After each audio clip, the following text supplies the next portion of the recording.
चलें तो जी आज फर्स्ट सर्विस के लिए कार की। तो जैसा कि शिवांशु भाई ने बोला दोस्तों कि आज इस कार की फर्स्ट सर्विस है और ये कार मारुति की कार होने वाली है, जो कि इंडिया में सबसे रिलायबल और माना जाता है कि सबसे पॉकेट फ्रेंडली कार होती है, वो कार है। आज हम जानेंगे इस व्लॉग में कि इस कार को अगर आप ओन करते हैं तो ये आपके पॉकेट पे कितना बर्डन डालती है, क्या ये आपकी पॉकेट खाली कर देगी या फिर आपकी उम्मीदों पे खरी उतरेगी।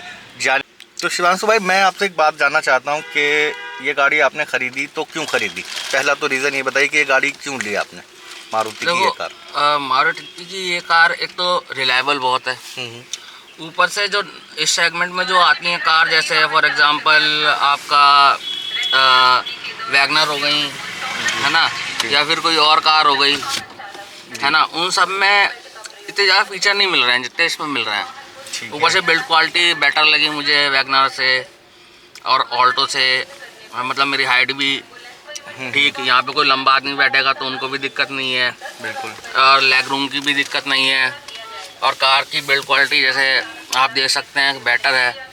तो अकॉर्डिंग टू मी ये मेरे लिए बेस्ट डिसीजन था, क्योंकि फादर को हैचबैक ही लेनी थी और मेरा भी ये था कि जो पापा लें और चलाएं ऐसी कार ही हम लोग लें, ये नहीं कि भाई मैं अपनी पसंद से ले लूँ। बहुत सारे लोग हैं आज के टाइम में टाटा की तरफ मूव करते हैं बिल्ड क्वालिटी वगैरह के लिए, क्योंकि वो बहुत कॉस्टली जा रही हैं। ये रिलायबल कार है, हर जगह इसके मैकेनिक मिल जाते हैं और आपको पार्ट्स की कभी दिक्कत नहीं होती। मारुति की बहुत अच्छी सर्विस है। बिल्कुल। तो अच्छा, एक बात मैं जानना चाहूँगा कि ये गाड़ी आपने कैश लिए कि फाइनेंस कराई है? ये फाइनेंस कराई है। तो डाउन पेमेंट इसका अप्रोक्स कितना बैठा होगा कि जब आपने इसका पापा ने कराया था, एक्चुअली मैं पूछ के बताऊंगा आपको, पर मेरे अकॉर्डिंग इसका जो ज़्यादा महंगा नहीं पड़ा है हम लोगों को, 1,00,000-1,50,000। हाँ, मैं डाउन पेमेंट इतना ज़्यादा नहीं पड़ा क्योंकि पापा ऑलरेडी बैंक में है और गवर्नमेंट जॉब में है, तो बेनिफिट तो मिला ही होगा। बिल्कुल, बैंक में होने का पूरा बेनिफिट मिला होगा उनको, इंटरेस्ट रेट में भी छूट मिली होगी। और दूसरी बात मैं जानना चाहता हूँ कि ये मॉडल कौन सा है, मतलब नाम आप डिस्क्लोज मत करना, गाड़ी कौन सी है, लेकिन मॉडल कौन सा है ये आप बताइए। मॉडल ये बेस वेरिएंट है। बेस वेरिएंट है ना, और मेरे अकॉर्डिंग तो बेस वेरिएंट ही लेना चाहिए। बिल्कुल, क्योंकि कार का आपको मज़ा लेना है, आपको एक्स्ट्रा फीचर जब आपके काम के ही नहीं है, देखो मेरे फादर हैं, ओल्ड एज के हैं, चलाते कम हैं, बिल्कुल है ना, तो उनको ऐसे फीचर्स की ज़रूरत भी नहीं है। बिल्कुल, तो मुझे ये था कि भाई एक्स्ट्रा फीचर लेके पैसे वेस्ट क्यों करना, इससे बढ़िया मैं बाहर से लगवा लूँगा। बिल्कुल ज़्यादा चीज़ें, और जैसे हमें पावर विंडो चाहिए, पापा मम्मी है, बिल्कुल 2 जने हैं, तो भाई पावर विंडो के लिए आपको मतलब आगे दोनों मिलती हैं, बेस वेरिएंट में तो पीछे कोई बैठेगा कर लेंगे। और मैनुअल चीज़ मेरे को ज़्यादा पसंद है क्योंकि वो ख़राब देर में होती है। बिल्कुल, उसका मेंटेनेंस भी थोड़ा हल्का होता है। और दूसरी बात ये कि पावर विंडो अलग से अगर हम गाड़ी में लगवाते हैं तो उसका खर्च कुछ ज़्यादा नहीं आता, लेकिन अगर हम मॉडल को अपर मॉडल सिलेक्ट करते हैं गाड़ी को लेते वक्त तो उसमें लाख रुपए या 60-70 हज़ार रुपये का मिनिमम डिफरेंस आता है जी। और इतने पैसों में हम बेस मॉडल को एज ए अपनी रिक्वायरमेंट के हिसाब से टॉप में कन्वर्ट करा सकते हैं, जिसमें कि क्रूज कंट्रोल वगैरह फंक्शन फीचर नहीं आते। लेकिन क्रूज कंट्रोल की ज़रूरत अभी फ़िलहाल हो या ना हो, लेकिन उसको अगर हम साइड में कर दें, क्रूज कंट्रोल और 2-1 फीचर माइनर आते हैं, तो उसके अलावा हम 20-30 हज़ार रुपये अगर हम एडिशनल खर्च करें गाड़ी के ऊपर तो हम पावर विंडो, आर्म रेस्ट और म्यूज़िक सिस्टम, बड़ा स्पीकर, सबवूफर, बेस ट्यूब और हेडलाइट, हम ये सब चेंज करा सकते हैं 20-30 हज़ार रुपये में। तो ये एक तो डिसीज़न बिल्कुल मुझको भी सही लगता है कि बेस मॉडल लेके और अपनी रिक्वायरमेंट के हिसाब से उसमें चीज़ों को ऐड ऑन करा दिया जाए। जी। और जैसे आपने बोला था कि भाई पावर विंडो और क्रूज वगैरह, तो जैसे मैंने पहले ही बताया कि जैसे डैडी को ज़्यादा ज़रूरत नहीं है और क्रूज़र तो मैं ही इस्तेमाल कर सकता हूँ कि फादर को तो फीचर समझ में भी नहीं आते हैं। बिल्कुल। और कार में बाहर से चीज़ लगवाना, बहुत से लोग कहते हैं कि भाई बाहर से अच्छी नहीं है, देखो मैंने तो लगवाई है बाहर से और जो भी चीज़ लगवाई है मेरे को सही चल रही है अभी तक। बिल्कुल, और आगे भी लगवाऊंगा। बस ये है, आप अच्छी जगह जाइए, अच्छी जगह से करवाइए सारा काम, तो जहाँ आपको रेट भी, ये नहीं आप रेट के पीछे ज़्यादा मत पड़िए। बिल्कुल, रेट आपको वैसे ही रखने हैं कि हाँ भाई मेरे को जेन्युइन प्रोडक्ट मिल जाए। ये नहीं है कि आपने वही सस्ता माल लगवा दिया, बाद में दिक्कत, फिर उन लोगों को दिक्कत आती है। बिल्कुल, ये तो बात है। तो अब ये आज गाड़ी की पहली सर्विस है, तो आप क्या अंदाज़ा लगा के चल रहे हैं कि कितना इसका खर्चा आएगा? मेरे ख्याल में 500 से 1000 मतलब 1000 से नीचे ही आना चाहिए फर्स्ट सर्विस का।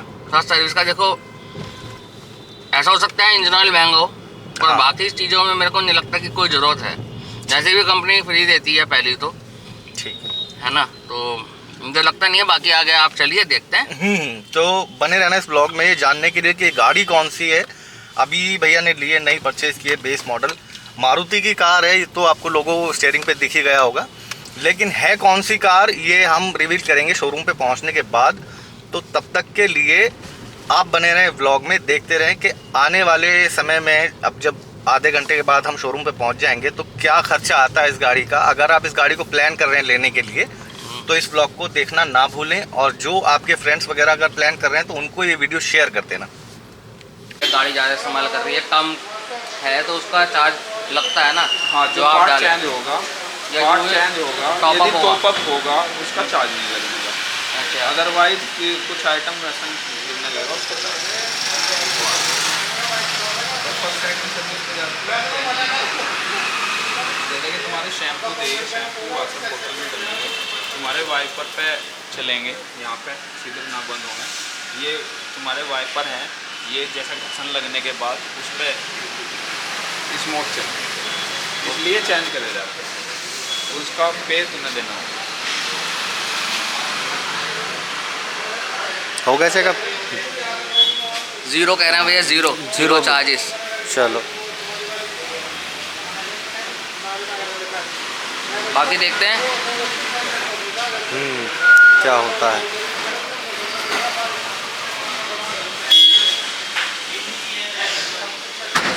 गाड़ी को ओवरव्यू करा दिया। हाँ अभी ओवरव्यू होएगा, अभी ये निपट लें फिर उसके बाद मैं इनका बना तो दूँ।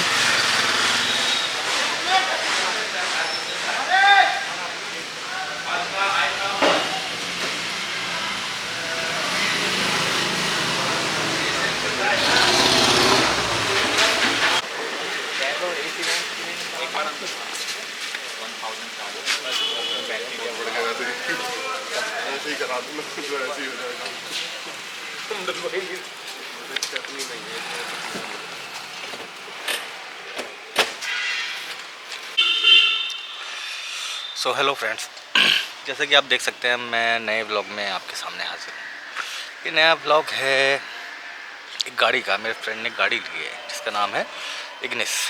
तो ये मेरे पीछे खड़ी है कार। अभी आपको इसका कंप्लीट वॉक अराउंड और इंटीरियर एक्सटीरियर क्या फ़ीचर्स हैं वो सब मैं आपको बताऊंगा। साथ ही साथ इस गाड़ी को कैसे लिया गया और फर्स्ट सर्विस कॉस्ट क्या है, क्योंकि अभी फ़िलहाल हम इस गाड़ी को ड्राइव करके लेके आए और इसकी सर्विस हुई है अभी। तो सर्विस के बिल्स वगैरह हैं कि ये फर्स्ट सर्विस में क्या होता है, क्या खर्चा आया, ये सब मैं आपको बताऊंगा। प्लस मैं बताऊंगा कि शोरूम वाले कैसे लूट सकते हैं आपको फर्स्ट सर्विस के अंदर। तो आप ये सब जानना चाहते हैं तो बने रहें ब्लॉग में, और आइए देखते हैं कि गाड़ी अंदर से कैसी है और बाहर से कैसी है।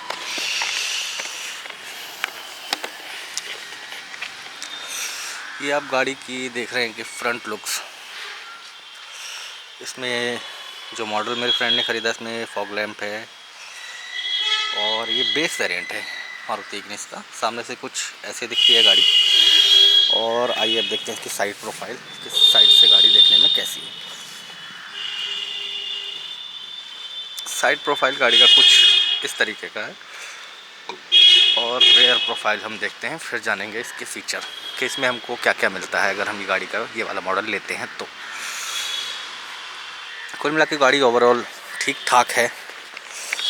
आइए चलते हैं गाड़ी के अंदर और देखते हैं कि क्या क्या ऑफ़र होता है। सॉरी, गाड़ी लॉक है और चाबी मेरी जेब में है, आप देख सकते हैं। ये बाहर से सेंट्रल लॉकिंग कराई हुई है, सिंपल चाबी मिलती है गाड़ी के साथ। ये बाहर से सेंट्रल लॉकिंग है और ये गाड़ी खुली।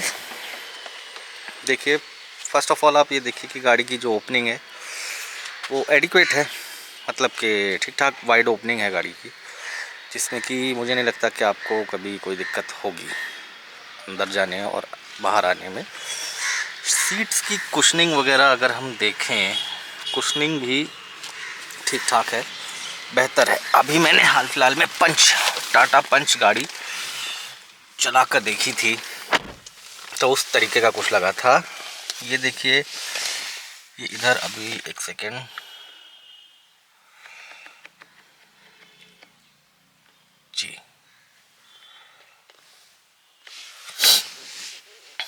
ये इसके स्विच हैं, ऑटो, डोर लॉक, अनलॉक, और ये विंडशील्ड के लिए लॉक है ताकि ये कोई बच्चा ना छेड़े।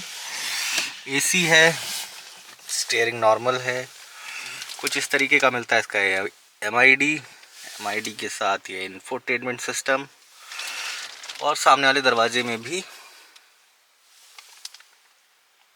विंडो खोलने और बंद करने के लिए एक स्विच है।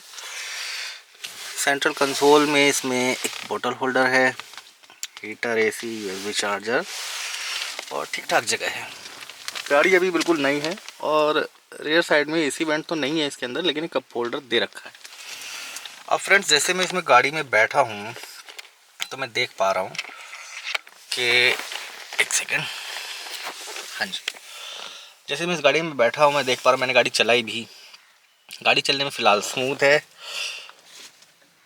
क्लच भी लाइट है, क्योंकि देखिए मैं क्लच अभी प्रेस कर रहा हूँ, शायद आपको दिखाई दे, क्लच भी लाइट है। और एक ये गाड़ी में मिलता है सिस्टम, ये माइक, ये बाहर से लगवा रखा है, एज ए एक्सेसरी का पार्ट इन्होंने इसमें इंस्टॉल कराया है। IRBM भी ठीक है, ऑटो डिमिंग नहीं है, और ना ही ORBM, इलेक्ट्रिकली एडजस्टेबल है, ये भी नॉर्मल है, क्योंकि गाड़ी बेस मॉडल है तो सिंपल सी बात है कि ये सब होना ही था। तो अब बात करते हैं कि गाड़ी की फर्स्ट सर्विस में क्या खर्चा आया और क्या कॉस्ट आई, कितने का बिल बना। तो ये बिल मेरे पास है, आई होप कि आपको दिखे ठीक से, शायद नहीं दिख पा रहा, कोई बात नहीं, मैं आपको पढ़ के बता देता हूँ कि इसमें क्या इनका खर्चा आया है।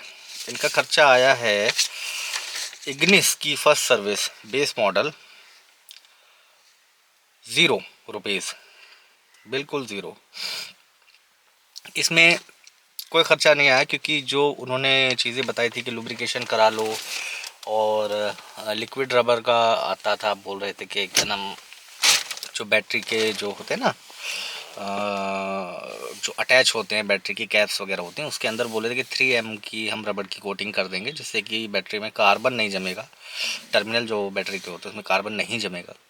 तो ये सब बातें बेकार की होती हैं, कार्बन जब जमना होता है तब जम जाता है, क्योंकि बैटरी की भी एक अपनी लाइफ होती है, और एक 3M की कोटिंग मुझे नहीं लगता कि वो उस चीज़ को रोक देगी।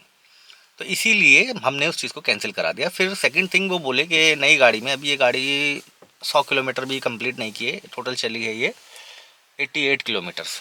88 किलोमीटर में वो बोल रहे हैं कि क्या नाम, हम इसका लुब्रिकेशन कर देते हैं, डोर में, डोर लैच में ग्रीसिंग वगैरह कर देते हैं, और ये कर देते हैं, वो कर देते हैं। तो टोटल बिल वो बता रहे थे उन सब चीज़ों का 1200 रुपये समथिंग बता रहे थे, जो कि हमने मना कर दिया कि हमको नहीं चाहिए, और चाहिए भी क्यों होंगे, क्योंकि लूट रहे हैं वो, सीधी सी बात है कि नई गाड़ी है, अभी 100 किलोमीटर नहीं चली, उसमें लुब्रिकेशन की इतनी जल्दी ज़रूरत नहीं आती है। तो ये थी पूरी जानकारी, और भैया ने गाड़ी फाइनेंस पे ली थी, कि वो पार्ट भी आपने देखा ही होगा व्लॉग में, भैया ने गाड़ी फाइनेंस पे ली। मिनिमम डाउन पेमेंट वो बता नहीं पाए, क्योंकि उनके फादर साहब ने गाड़ी ली है। तो ये थी कुछ कहानी इग्निस की, और चलने में गाड़ी एक नंबर है, जैसा नेचुरली एस्पिरेटेड इंजन चलता है उस हिसाब से। गाड़ी छोटी है, कॉम्पैक्ट है, हैचबैक है, इजी टू ड्राइव है, मतलब सिटी कार है, it's like a city car. Highway पे हम ले जा सकते हैं, लेकिन हाईवे पे आप इससे ज़्यादा उम्मीदें ना ही करें तो बेहतर है। क्योंकि ये गाड़ी 100 तक चली जाएगी, 120, 130 चली जाएगी, लेकिन ये उन कामों के लिए गाड़ी नहीं बनी है कि आप इनको हाईवे पे ले जाएं, हायर स्पीड पे इसको रैव करें इंजन को और बहुत तेज़ भगाएं। उस चीज़ के लिए गाड़ी नहीं बनी। गाड़ी बनी है सिटी यूज़ के लिए, नॉर्मल लाइट यूज़ के लिए, और इट्स अ कम्यूटर कार, मतलब A point two B point जाने के लिए गाड़ी है। तो इसके साथ वो सब नहीं कर सकते हैं, उन चीज़ों के लिए अलग गाड़ियाँ बनती हैं, जैसे कि VW की Volkswagen पोलो और महिंद्रा XUV 300, और ये सब गाड़ियाँ हैं जो ऐसी हैं कि जिनको हम भगा सकते हैं, मतलब अच्छी होती हैं, ब्रेकिंग वगैरह सब अच्छा होता है। और इस गाड़ी में क्या ख़ास लगा मुझको, इस गाड़ी में सबसे अच्छी बात ये लगी कि गाड़ी की जो सीटें हैं ये कुछ टाटा पंच की तरह इन्होंने कर दी है। टाटा पंच में भी थोड़ी बहुत इसी तरीके की सीटें ऑफ़र कर रही है टाटा अभी फ़िलहाल, और रियर सीट में जो कंफर्ट है टाटा पंच का वो इससे थोड़ा बेहतर है। अभी मैं हालांकि बैठा नहीं हूँ गाड़ी में पीछे, लेकिन इससे बेहतर है, और थोड़ा स्पेस मुझे इग्निस में ज़्यादा लगा टाटा पंच के मुकाबले, थोड़ी उससे बड़ी गाड़ी है। अंदर से। बाकी ग्राउंड क्लियरेंस वगैरह और ओवरऑल लुक आप देखें तो एसयूवी काइंड ऑफ लुक है टाटा पंच का। अगर आप इग्निस के लिए प्लान करें तो मैं कहूँगा कि एक बार पंच को भी चला के देखें। और इग्निस तो अच्छी गाड़ी है ही, नो डाउट, ये मारुति का प्रोडक्ट है और पॉकेट फ्रेंडली गाड़ी है। आप टाटा पंच को भी ट्राई कर सकते हैं। टाटा पंच अभी हाल फिलहाल में लॉन्च हुई है गाड़ी और खूब डिमांड में है, मतलब मिडिल क्लास फैमिली को बहुत भा रही है गाड़ी। तो यही था इस व्लॉग में, आज के व्लॉग में, कि फ़र्स्ट सर्विस में क्या होता है क्या नहीं करते हैं। वो लोग हमको फ़र्स्ट सर्विस में ही उन्होंने मतलब लूटने की कोशिश की, लेकिन थैंक गॉड के मैं भाई के साथ था और मैंने मना कर दिया। मैंने कहा भाई इस चीज़ की ज़रूरत नहीं है, वो बिना वजह का। और सुनिए आप, अच्छी बात क्या थी, मतलब एक होता है कि शैम्पू का चार्ज, एक शैम्पू हार्डली कॉस्ट करेगा आपको 5 रुपये, या बहुत बेहतरीन होगा कोई ब्रांड पे अगर हम चले जाते हैं तो 10 रुपये 11 रुपये, मतलब वहाँ तक सैशे नहीं आते हैं, शैम्पू के सैशे, बॉटल ऊपर तक जाती है। तो उन 2 सैशे के लिए वो लोग हमको 50 रुपये चार्ज कर रहे थे, बोल रहे थे कि शैम्पू इसका चेंज करेंगे और शैम्पू के लिए 50 रुपये चार्ज कर रहे थे। मैं बोला, मैंने कहा भाई हम ये शैम्पू को अगर घर से अगर मैं चेंज कर दूं घर पे तो 2 रुपये के 2 शैम्पू आएंगे और 2 शैम्पू हमारे एक हफ़्ता कम से कम आराम से चलेंगे ही चलेंगे। 2 शैम्पू में ये है कि 1 से 1.5 हफ्ता के करीब वो खींच देते हैं।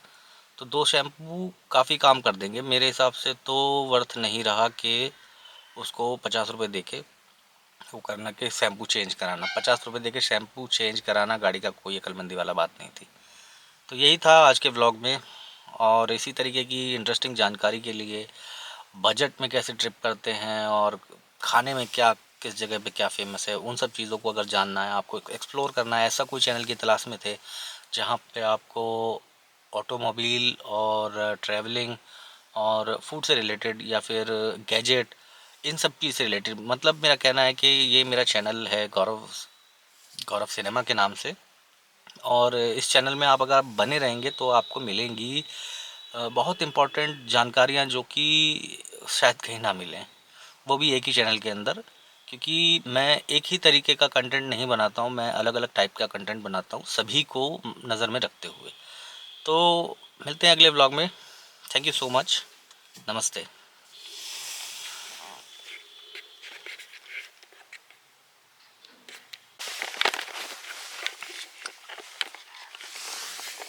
तो बात कर लेते हैं गाड़ी के हेडरूम की, कि गाड़ी कितना, शिट, हाँ जी, तो बात कर लेते हैं गाड़ी के हेडरूम की। गाड़ी कितना हेडरूम ऑफ़र कर रही है आप देख सकते हैं। लगभग मेरी हाइट 5 फुट 8 इंच है और उसके साथ साथ इतना हेडरूम मुझे मिल रहा है। पीछे लेग रूम देख लेते हैं और फिलहाल इधर आगे पैर वैर रखने में कोई समस्या मुझे हो नहीं रही। अब चलते हैं पीछे और देखते हैं कि पीछे का स्पेस कैसा दिया गया है गाड़ी के अंदर।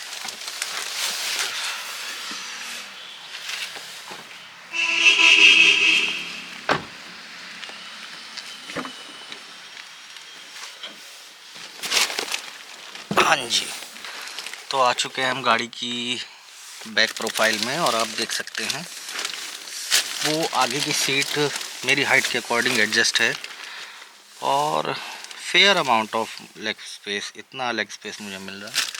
लेग स्पेस में भी ऐसी कोई ख़ास दिक्कत नहीं है मेरे हिसाब से। तो पीछे गाड़ी में पार्सल ट्रे नहीं है बेस मॉडल के साथ। चार्जिंग पॉइंट भी मुझे गाड़ी में सिर्फ सेंटर में दिखा, वो भी बाहर से लगवाया हुआ है, चार्जिंग पॉइंट भी कोई नहीं है। स्पीकर्स लगे हुए हैं। पीछे के जो डोर हैं वो मैनुअल हैं, शायद कैमरे में नहीं दिख पा रहे होंगे, ये वो मैनुअल डोर है, वो आपको मैनुअली अप डाउन करना होगा। ये है गाड़ी का बूट स्पेस। बूट स्पेस की जानकारी मतलब एज ए डिजिट में तो मुझे नहीं है, लेकिन ठीक ठाक बूट स्पेस है। जैसे कि मेरे पास वॉक्सवैगन की पोलो रही है, उससे तो थोड़ा ज़्यादा ही है। और इतने बूट स्पेस से अपना तो काम चल जाता है, क्योंकि हम लोग बड़े बड़े सूटकेस लेकर ट्रैवल नहीं करते हैं।